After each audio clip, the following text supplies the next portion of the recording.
This is a little bit different than what I've done in the past with the First World War. Normally around November 11th, I start talking about our soldiers and so on. This one, I've decided to take back a little bit, a few steps, to the brink of the war. So I'm thinking of brink as being roughly 1913 and all of 1914 up till August the 4th when war was declared. But you'll see a little bit of a time shift here and there. I'm trying to cover all three, Canada, Ontario, and Gravenhurst on the brink of war. And I'm sure we'll find out how that goes when we're done. Yikes. On the brink of war, 1913 to 14, we did not have a census at that point. It was 1911 when we'd had the last census. So the figure of 7,879,000 has actually been adjusted for 1914, not by me, but by statisticians, of whom most of the people in Canada have been born in England or in Canada. You know, hardly anybody was born outside of the British Empire. The rest born in the rest of Europe, 279, but 125 born in the United States. So just so that and then there's some math in there. Canada is slightly more rural than urban. In other words, more people living on farms than are living on urban properties. Not true for Ontario. Ontario, on the brink of war, has an urban-rural split that puts urban ahead. So in fact, there are more people living in urban environments in Ontario in 1914 than are living in other provinces or in the whole of Canada. So we're slightly more urban. So on the brink of war, I wanted to take a look at what we were wearing, what we were driving, where we were holidaying, all the things that the upper and middle classes would be worrying about before we actually get to the people who couldn't afford to worry about any of those things. These are from a magazine called Canada Magazine. It's a wonderful thing to look at if you want to go on the internet and take a look. Canada Magazine, explores quite a span of time. And these are the fashions that I clipped, such as they are, from Canada Magazine, with Ontario as the heading for them in 1913. The people in the black and white photographs are actually at the races. And I can't recall exactly whether it's Woodbine or some earlier version of Woodbine, but it is in Toronto. And you can see the hats, so that even though they've kind of gone to a bit of a more masculine profile on the extreme right there, in fact, a couple of those hats are anything but. And the one here in the middle and those up there are quite beautiful, but wow, don't sit in front of me in the theater. Yeah.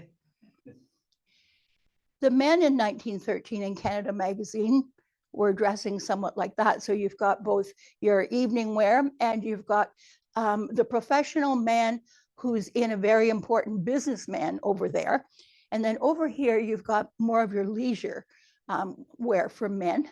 And I just threw those women in at the bottom because it struck me that in 1913, the silhouette for women was tending to go towards that more masculine look of suits and so on, as opposed to all the furbelows and faldois and so on that were, part of our garb in the past.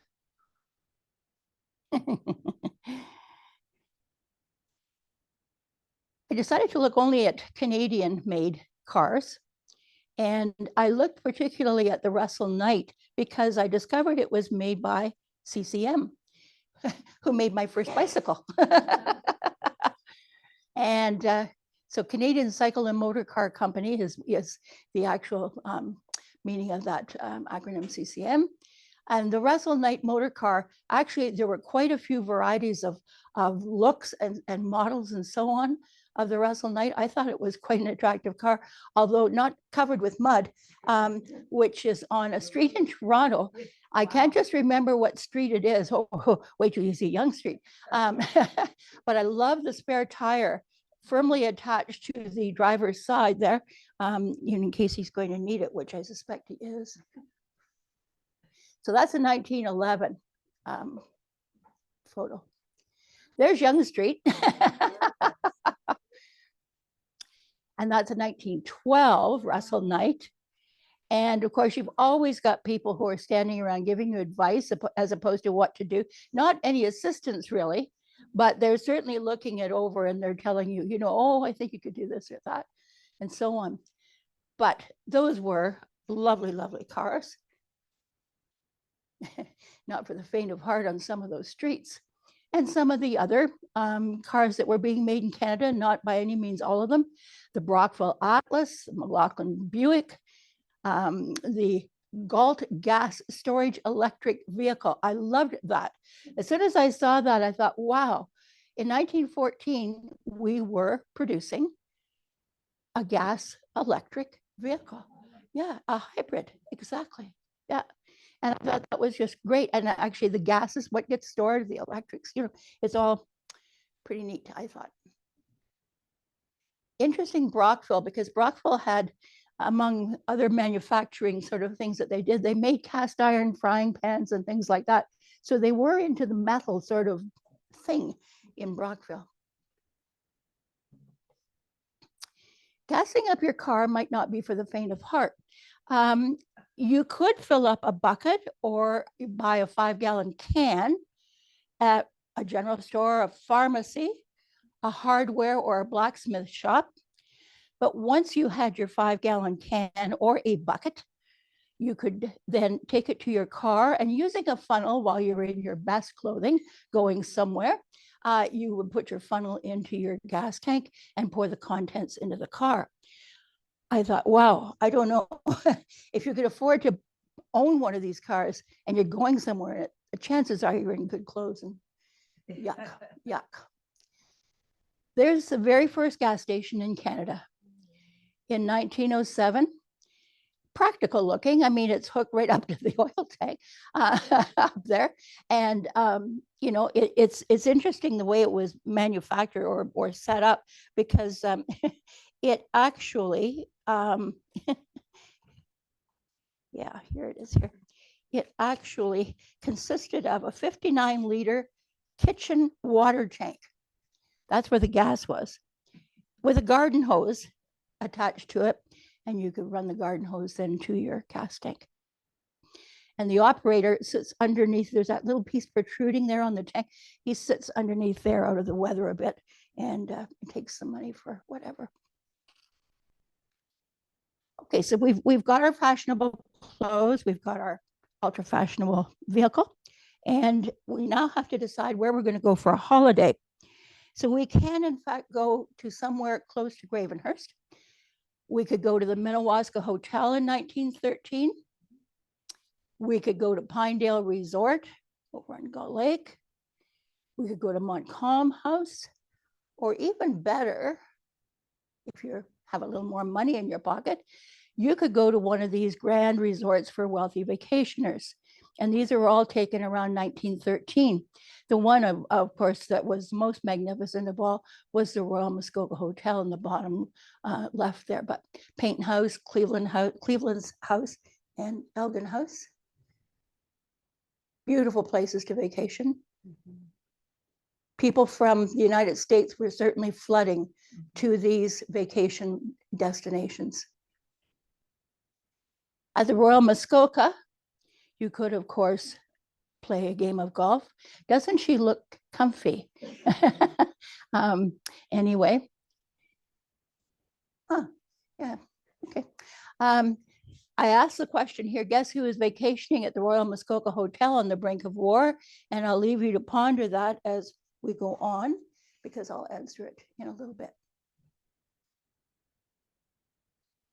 So life in pre-war Ontario was pretty darn comfortable, I think, for people. They had nice cars, nice clothes, places they could go for a holiday. But on the other hand, what about the people on, as Mary Poppins would say, the bottommost rung? Or perhaps it's not Mary, but her fella. The next 3 or 4 pictures are all from the Toronto Department of Health, taken in 1912 and 1913. I think they're mostly 13s that I put in here. You can see that this situation is in plain view of government, you know, as long as you don't close your eyes. or pull the blind down, or, whatever. The pictures were absolutely shocking and amazing. They took hundreds of them. They're all available on the internet just to look at. Those 3 homes there, all opening onto that, what would have been called in an advertisement, that courtyard, yeah. 3 homes and a common yard, but it's a catch-all. It's a place where men go to smoke, children have that little wee place to play, and that's where you throw all your garbage and your rubbish and everything else. And the washing is hung, yes, with great care.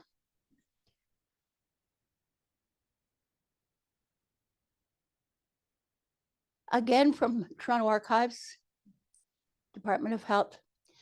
3 adults and 6 children are in this picture. The polka dots over here, there's a little bit of hair in the actual original that you can see to indicate that that's a woman here. 2 more women, 6 children, and they're in a kitchen the size of a closet. And things aren't looking overly clean, as you can see on that stove. Not that, of course, things are going to be too clean when they're on a wood stove anyway, but still, you can tell that the things are not just as good as all that. I always do this. I get completely away from my notes, and then I go, oh, wonder where I am now. That's Elizabeth Street, right downtown Toronto, 1913.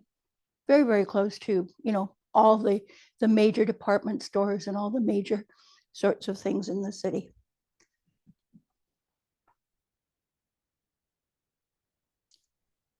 What about life in Gravenhurst on the brink of war? Again, it probably depended a lot on the rung on the ladder you were on. But in 1911, one of the Gazetteer and Directory printouts featured that description of Gravenhurst. Those gazetteers and directories are wonderful things to look at, starting in about 1870 and going right on up through, done by all kinds of companies. This was actually the province of Ontario that did this particular one. And they would have listed, all the post offices and the courthouses and the clerks and all that kind of thing. But they also listed the kinds of services, businesses, and so on that you could find in a community. And that's what they listed for us. They said our population was 2,200 in 1911. That seems a little inflated to me, although it's not bad. But people were on the move all the time. So these gazetteers and directories were really handy, because if you were going to be moving on, as so many people were, you could look up the place you were going to go to in the appropriate directory or gazetteer, and you could see what it had to offer and what it didn't have to offer. And that might be something that would help you to make up your mind about where you were going to be going. And the banners there. Oh yes. Yeah. Oh, that long time ago. Yep. We had a fair number of services when you look at that. That's 1911. I mean, that's not a bad profile of a community when you look at it for 1911. I certainly don't think it's too shabby. And, we look as though we're doing well in Gravenhurst. Yeah, we have a few things for a small community, like a moving picture house, which wouldn't have been normal for lots of communities that were small. We had a couple of factories. We had 2 TB sanatoriums that were going to turn into 4 shortly, 6 grocery and general stores as usual, and 6 churches. Was the hospital in Gravenhurst at this time? No, it wasn't. There really wasn't the kind of hospital that we would be talking about, where you're just going in for a broken leg or whatever. We had sanatoriums in Gravenhurst, and there are many indications that if you broke your leg, your dad would be one of the people, Maureen, who experienced this. If you broke your leg, you got taken to the sand and the doctor set your leg. Or if it was pretty complicated break, you got put on the train and sent to Toronto, which is what happened to Maureen's dad. Yeah. In the baggage car. Yeah. In the baggage car. Yep. Yep. Yeah, it doesn't say bank there, does it? But there was a bank at this point in Gravenhurst. but I don't see it on the list there. I just copied the list from the next page. I love that postcard. And I think it's appropriate for the next part of our little talk. And she is driving. I know, isn't that fun? I wondered how many people would immediately, key on that, but yeah, she's driving. Where did you find that picture? Oh, good question. I think it's in the archives. Okay. Yeah, it's a postcard. Yeah. At least he's wise. He's smoking in the back seat. Exactly. Yeah. He's not driving. Yeah. We actually had an ad for a very similar car in the banner in November of 1913. It was a Ford, not a Canadian made necessarily, although it could have been. But whoever got to him, Dr. Cartwright, had actually succumbed to the advertising and had bought himself a car. We had dealerships certainly in Gravenhurst at this point, one or two. Yes. Interesting. Or the negative's been reversed, one or the other. But if it has, then it would be this way. I think it would still be a right-hand drive. Yeah, and that's Mrs. Fielding with him. She was the wife of a merchant in town. I think he looks quite comfortable driving that thing. I think she looks a little bit anxious. Her posture just seems a little rigid there. I don't know, but maybe not. Maybe I'm just reading into it. There was a report done for the Ontario government on public roads and highways. I leave you to guess whether that's a public road or a highway that you're looking at. It's actually a highway.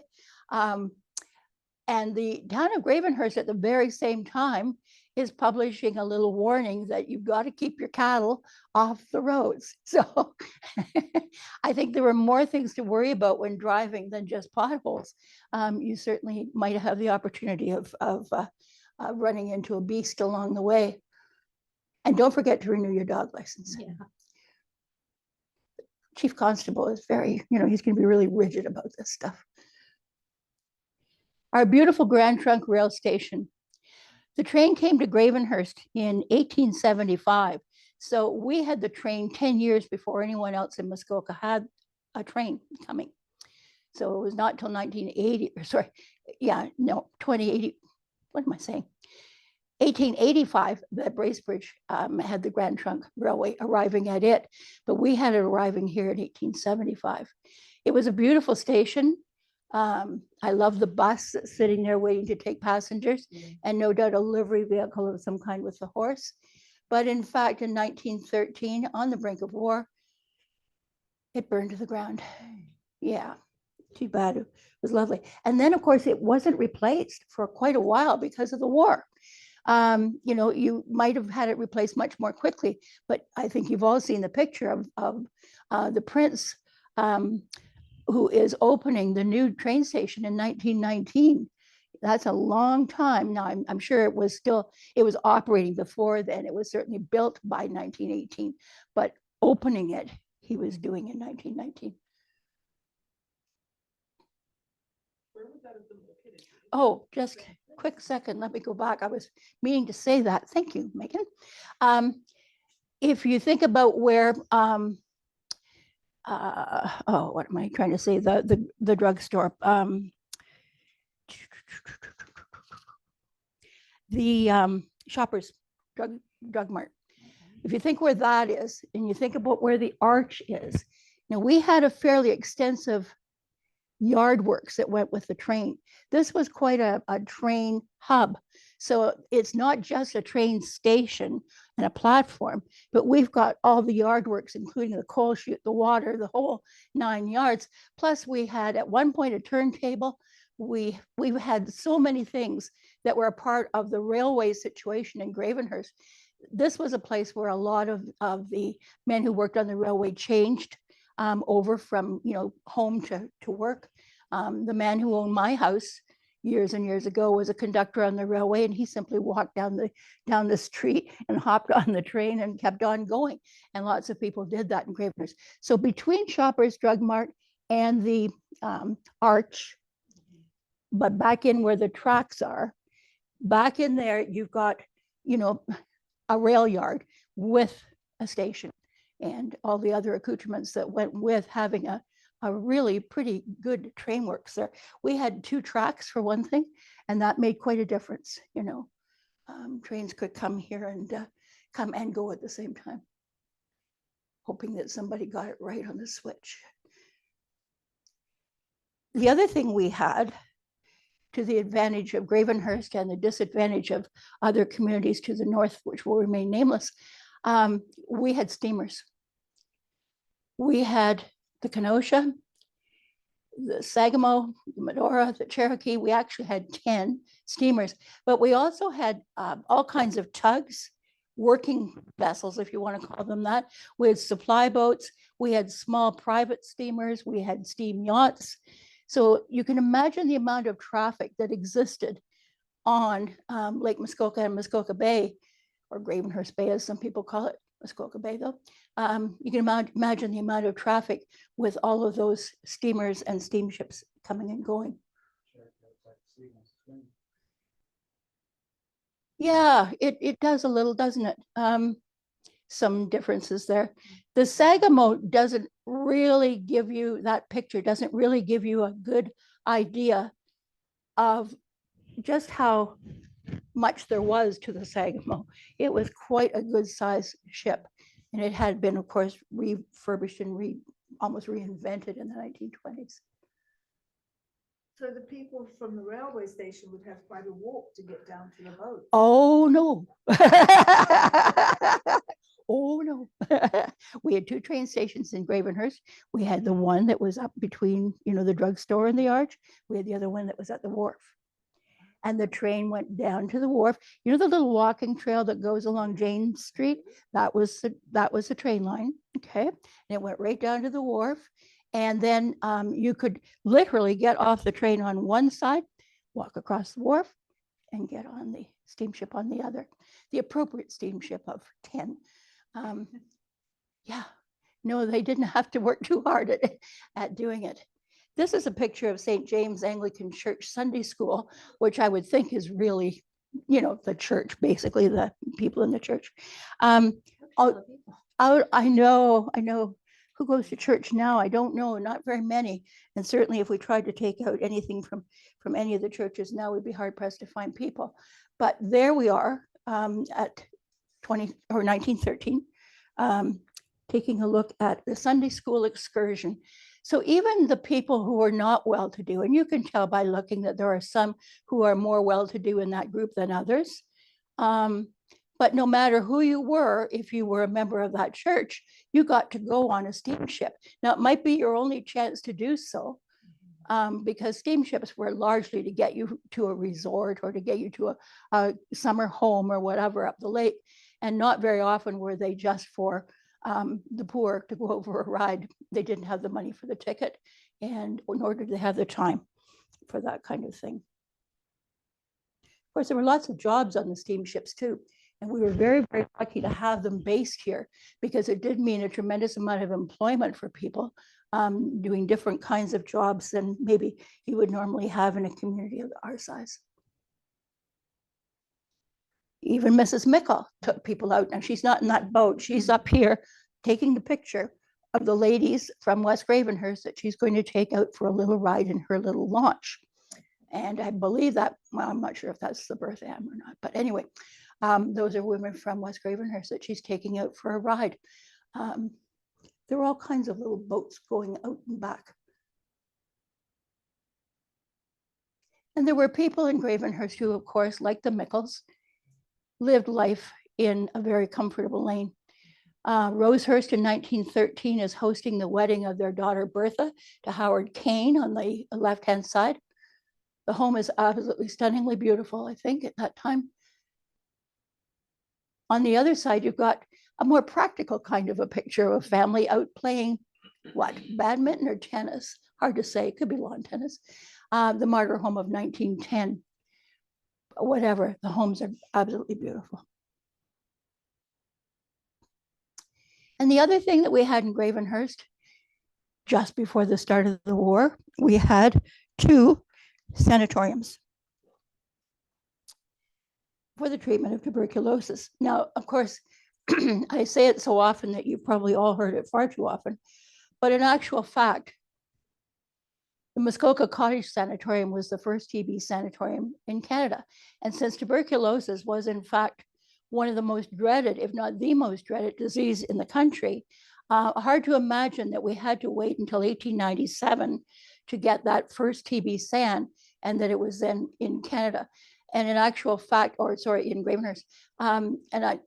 Really, we can, I think, thank Charles Mickle for the fact that we got that sanatorium when we did, because he's the man who promised a piece of free land and to the search team looking for a place to put the first TB SAN. And I think he's a man whose hand I'd like to have been able to shake.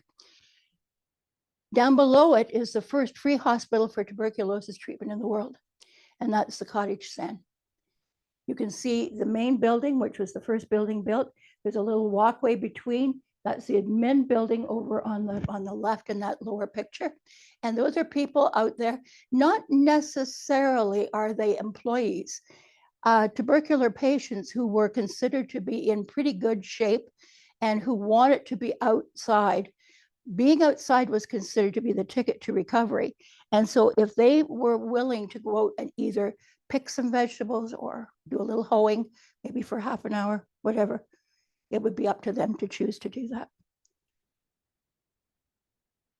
Tuberculosis actually ended up with us having 2 more sanatoriums before the next few decades were out. But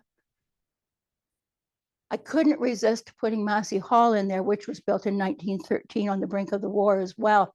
It was built with the funds from Massey family. The Massey family had been part of the search for sanatorium locations along with William Gage. And so Hart Massey and Gage were the ones who determined, along with help from Charles Mickle, determined that these sanatoriums would be located in Gravenhurst. And that hall, one of my favorite buildings in the world, and probably one of the nicest heritage buildings in all of Muskoka, I think is under severe threat at this point. The Fire College property is closed to entry.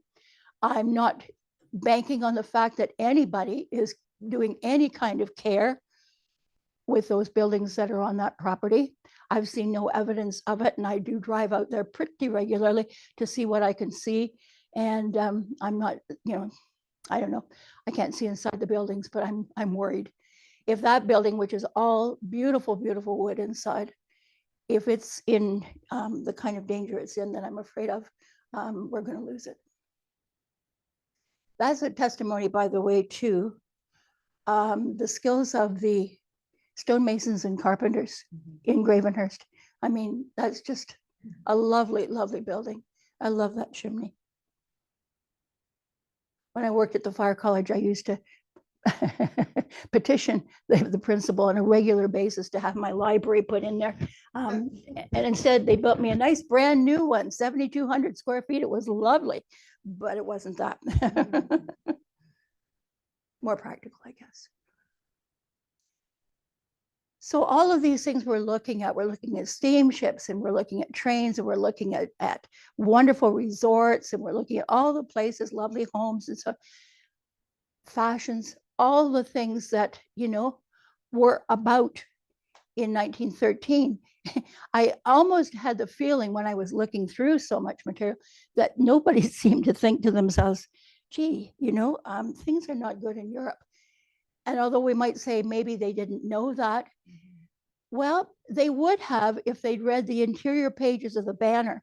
This is the banner of 20th of March, 1913. And many of you will know that the local newspaper in many communities, Gravenhurst being one, had kind of 2 sections to it, but all in one.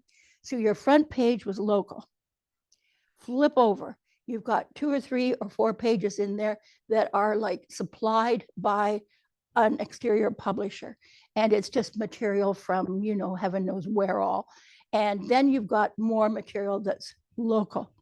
I have an awful feeling that an awful lot of people sort of scooted through from local page here to local page there and kind of ignored the pages in the middle.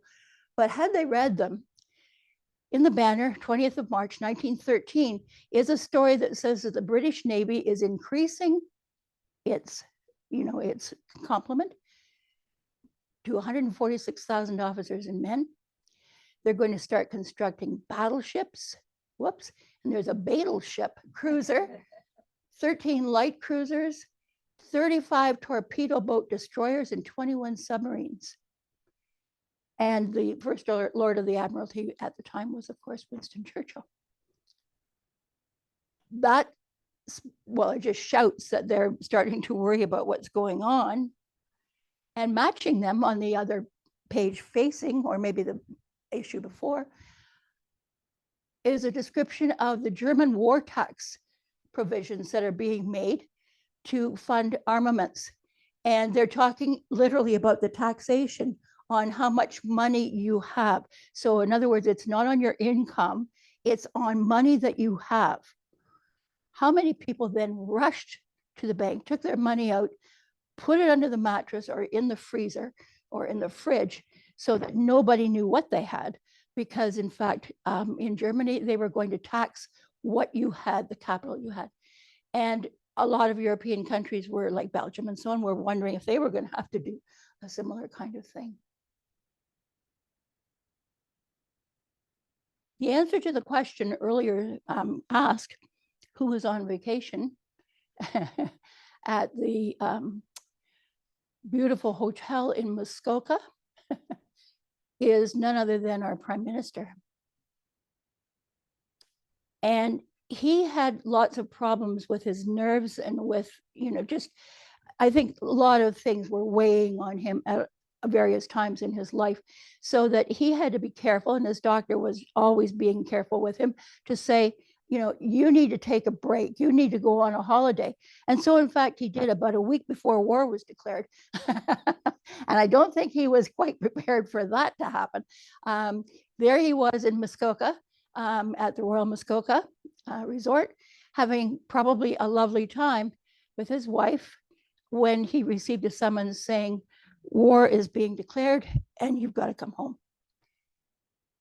Grave and serious probably didn't quite capture just how bad it was. You might have thought this was a recruiting advertisement, but no. These young men are being recruited all right, with the promise of lower fees for staying at the Royal Muskoka if they will come and then provide, partnership, shall we say, for tennis and dancing. So for all the world, if you had just seen wanted young men, you could sort of imagine, oh gosh, we're already into recruitment and we're often, no. Where can a young gentleman go today and enjoy his holidays as much as he can in the invigorating, health-giving climate of Muskoka? We were always invigorating and health-giving, always. So there you are. And they're offering a chance to stay for a week at $15 for this young man who might take up this chance to meet some nice young ladies who probably were moneyed as well and who could play tennis and dance. So bring your whites and bring your evening clothes would be the only sort of prescription. Not wanted at the Royal Muskoka Hotel, however, would be this group of men in Toronto desperately looking for work and a place to sleep and eat. In 1913, these again are Toronto Archives, but they're from the Department of Health in Toronto, Public Health. Those men, what do we got there? 4, 5, 6 men are probably sleeping in that room. And that group of men are probably sleeping in that room. The haves and the have-nots, when you're looking at 1913, there is a dividing line as wide as the province between the two. It's like a chasm between the haves and the have-nots. Don't you like the wallpaper? Yep. I don't know. Are they pictures? It looks to me like they're pictures that they're holding. Oh, yeah. When I zoomed in a little more, I got a blur. It just really wasn't easy to pick out what that might be. But I was assuming that they might be pictures of their families. Some of them might be immigrants and they're showing pictures of their family back home. So let's talk about young men in Canada, Ontario, Gravenhurst. The population officially in 1911 from Statistics Canada, 7,206,643 in Canada. Now, you know, you start doing math and you go, okay, so half of those are women. So you immediately scratch that out. And then you go, and then a whole lot of them are children. And then you've got a bunch of people who are too old to fight. And before you know it, and there are people who are infirm. So you're down to quite low numbers by the time you're really looking at the number of young men who exist for purposes of war. And we had a permanent military force in 1914 when war was declared of 3,100 men, going not to do very much for us. We did have, of course, reserves and so on, but it's interesting to look at the numbers of men who had sort of joined up to the, what were they called? The fellows that were sort of playing war on the weekend. Not all of those men actually signed up to go to war. So that was sort of an interesting fact as well. Oh, let's find where I am here somewhere. In Gravenhurst, the population was on the census 1911, 1,800. And if you took a look at the census figures for the 3 townships that now make up part of Gravenhurst, you can see their particular populations in 1911. It's not very easy to estimate the number of young men in Gravenhurst at the time when war was beginning, because for one thing, all kinds of logging operations and lumber mills were shutting down. And a lot of young men from Gravenhurst were heading up the road to where that gold and silver in New Ontario, as it's called, cobalt, porcupine, Timmins, they were heading there. And several of the young men who went to war from here, because they were born here, in actual fact, were located and were conscripted. No, they weren't even conscripted. They were just signed up in Cobalt and places like that. There's the headlines that would have drawn them. Cobalt, the richest and most wonderful mining district the world has ever known, produces silver, nickel, cobalt, and arsenic. These are actual headlines from, you know, various and sundry documents.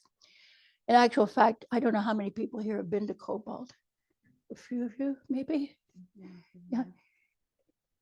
Not the most wonderful community that I've ever visited, but in fact, it certainly tells a tale. It has a mine shaft right in the middle of town. And Porcupine, which is of course a suburb, shall we call it, of Timmins, South Porcupine, all kinds of gold being discovered supposedly there. New Liskeard isn't on this list yet, but it will be very shortly, and it's another gold center.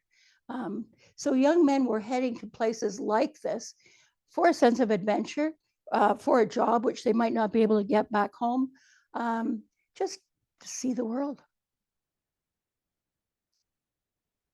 But when war was declared on the 4th of August in 1914, it was declared by Great Britain. Canada's automatically in it. And in fact, the men rushed initially to enlist. 100,000 joined up just like that. They were just lining up at the doors, such that the first contingent from Canada set sail on October the 3rd, one day less than a month after war had been declared. We had all those men all ready to go and on ships ready to go to Europe. But only 30% of them had been born in Canada. The rest were born in Britain. So you can understand their home country was under attack. The recruiting posters were anything but unbiased. They were, shall we say, hoping to either shame you into joining up or to bully you into signing up in some way. I mean, your friends are there fighting. What's the matter with you, you coward? You know, and that's the kind of thing that was used. There was at one point a sort of a bit of a stop put to that, but not totally. The people at the front are heroes, because they're in a man's uniform. Does this sound like Donald Trump to you? It does to me. I mean, it's the kind of stuff, that's how he'd have been devising posters, I'm sure. When the first contingent of all kinds of men had arrived at Valcartier, 33,000 of them were ready and able to head out to the ships at Halifax and head for the European conflict. So this is the first Canadian Infantry Battalion in Valcartier, at Valcartier Camp. You can see the tents just go off as far as the eye can see in all directions. And that's just a platoon there.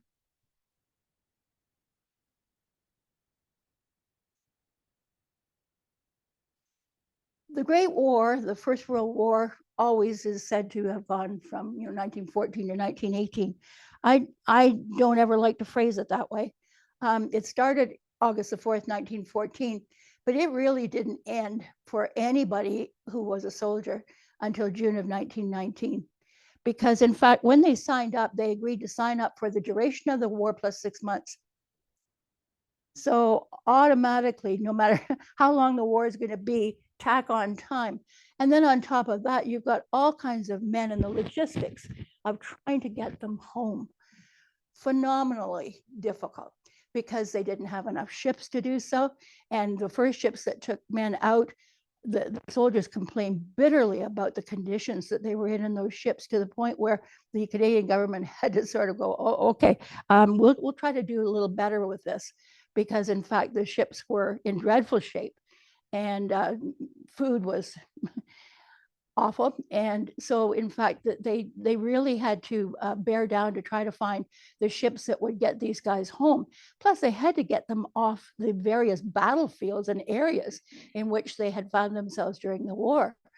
And in the case of the people who had signed up to, say, the 122nd, who were cutting wood, some of them in England, but some of them in France, those guys had to finish up what they were doing. And then they had to leave their the area where they had been working in almost pristine condition.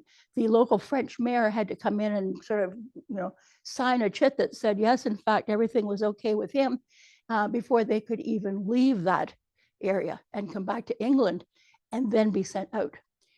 You've heard me rant and rave about the conditions that were in the holding camps in England, where men from Gravenhurst perished after having lived through the entire war, simply because they were rampant with disease, vermin, you name it.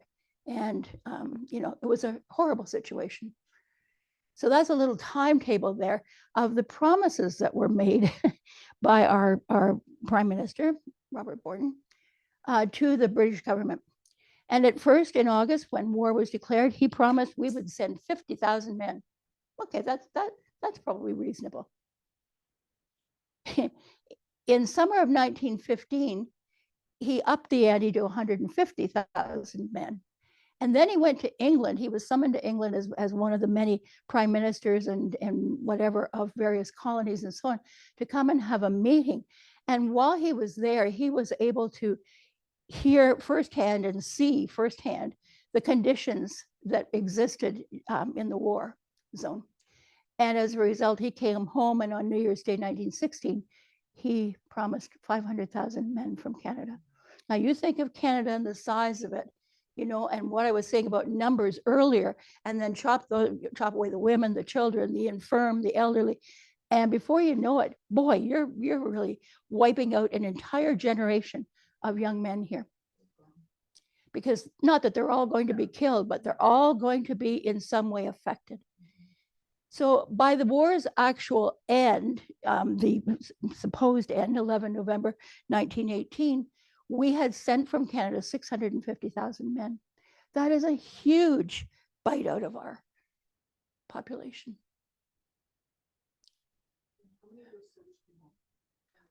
Well, it's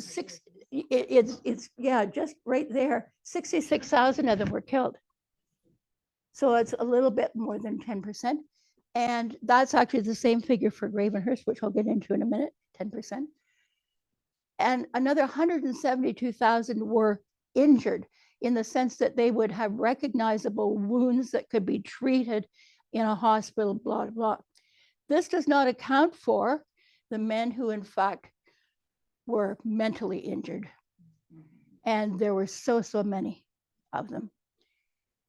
So the cost of the Canadian people, I don't think you can even calculate it, because you lost an entire generation of young men, and they were the finest. I mean, in the sense that they were the ones who, after they weeded out all those who were ill and who were, unfit in any way, the rest were the ones who went. And I mean, oh my God, we lost them all, a generation like that. Because when they came back, they had a very difficult time adjusting to life at home. Many of them were mentally scarred, and it was just horrific. The national debt in money certainly measured a huge measure there. 463 million was our national debt in 1913. Sounds like a lot to me. I don't like owing anything, but in 1918, $2.46 billion. That's what the war was costing us. The cost of the Great War to Gravenhurst. Well, you know, I've been researching the First World War for, it seems like a lifetime now. And I've actually finished putting together the stories of the 62 men from Gravenhurst who did not come home. Now, don't think of these as 62 men who were living in Gravenhurst at the time. They're not. There's 62 men who were either born here and then had to move on because of all the things that happened in Gravenhurst, like no logging, no lumbering, and so on, or who came to Gravenhurst to work and were living here at the time, or young men who just literally hit the age of 18 and were able to sign up without their parents' permission. So of the 604 men who are directly connected to Gravenhurst, most of them born in Gravenhurst, and in fact, almost all of them born in Gravenhurst, 62 did not come home. So we're talking about 10% again. And many, many more were left broken. I've talked to the families of a couple of people who were actually, I think, quite grateful to hear that the soldier that they had known as maybe a grandfather or an uncle who had embarrassed them terribly because he was such a drinker or a bit of a ranter and raver, when they heard what he had done and where he'd been and what he'd been through and how many of people who came home just like him, sort of felt like, oh gosh, you know, we should be so proud of him because of who he was, what he did. Questions?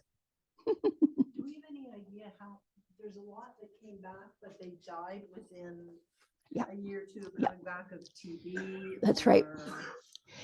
There was a cutoff date, and boy, is it ever hard to get your paws on the exact cutoff date. I've talked to a couple of military historians, one of them my son, and said, you know, okay, what was the date by which they cut you off and then you were no longer considered to have been injured in war or, you know, or whatever.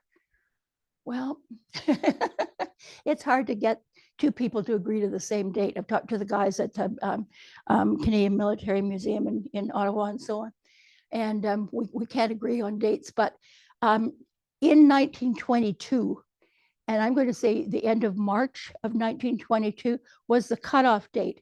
So if in fact you died from wounds or disease or whatever it was that had been acquired in the war, by March of 1922, you were considered to have been killed in action. April of 1922, no. So arbitrary, like so many things are. But I mean, I guess you have to draw a line somewhere because it means money, it means paperwork, it means all the things in government that that usually get us down. And so as an actual fact, I mean, they had to sort of say there was a date by which you were considered to be killed in action. But so many people died after that. I mean, for one thing, the two sanatoriums that I mentioned there earlier, gosh, it wasn't long. It was 1915 when soldiers from the battlefield started arriving at our sanitariums here with tuberculosis, trench lung, all kinds of other things that, you know, they had acquired on the battlefield. And we had soldiers galore in our sanatoriums who died there and whatnot. And buried here too. Yes, and buried here. Yes. Yep. In Lakeview, for example, you can go along and find soldiers there who were, and you can tell whether they were considered to be killed in action or not by the kind of tombstone that they have. Okay, whether it came from the Commonwealth War Graves people, as they eventually became, or whether they were a family, you know, sort of concocted stone. Yeah, there were hundreds of men who did come back to Canada, but what shape they were in and what they were able to do and how healthy they were and how quickly they died. I mean, many died in the 1930s. So sure, that's a long time after. But if they had already picked up the beginnings of something that would ultimately become a chronic condition that would kill them, they are in fact, you know, even though they're not considered to be, they are in fact men who died in the war. Anything else? Anybody wondering about? Yes, sir. So I've seen records online for individual soldiers. Yes. Do you know, are there any records that exist for the militias and the reserves before the war? There are, but they're well, how can I put this? They are dependent upon the area in which they were made. So in fact, if you were signing up to a militia, you were signing up to a militia that existed in, say, Simcoe County or whatever. The records would be kept by somebody in Simcoe County. And then where did they go exactly? Some are there, some are not. Even in the, I think that all of the soldiers who fought in the First World War or who were considered to have been engaged in the First World War, I think that all of their files are there at Library and Archives Canada, but I'm sure there are people who question whether they all are there or not, you know. But that's, as I said, I have just finished putting together all of the paperwork for the 62 soldiers who were killed connected to Gravenhurst, including wherever I could, a photograph of them, and information about the battalion they were in, information about how they were killed on what particular day and what battle and all that sort of thing. And I'm going to turn it into some kind of a book. I don't know whether I'm just going to staple together a bunch of pages or what I'm going to do, because I haven't ever done any self-publishing, but you know, it'll be in the neighborhood of about 130, 140 pages maybe, because some of these soldiers, there's 2 pages worth or more of stuff to say about them, you know. And we did have soldiers from Germany who were here, stationed here. In the Second World War. Oh, that was the second. Yeah, prisoner of war camp. Yeah, yeah, Okay. yeah. Second World War only. Yeah. We had no prisoners from the First World War here. Yeah. Other questions? Mhm. Mhm. Mhm. It has soldiers from both world wars in it, because it has lots of soldiers who died, you know, in the 60s or 70s from the First World War. So they're in there. So there are all kinds of them in that Legion cemetery. But in Lakeview, there are also all kinds of men buried there, some of them with a little flat stone in the ground that says, you know, CEF and whatever, that would be First World War, Canadian Expeditionary Force, and his years. So they're in both places.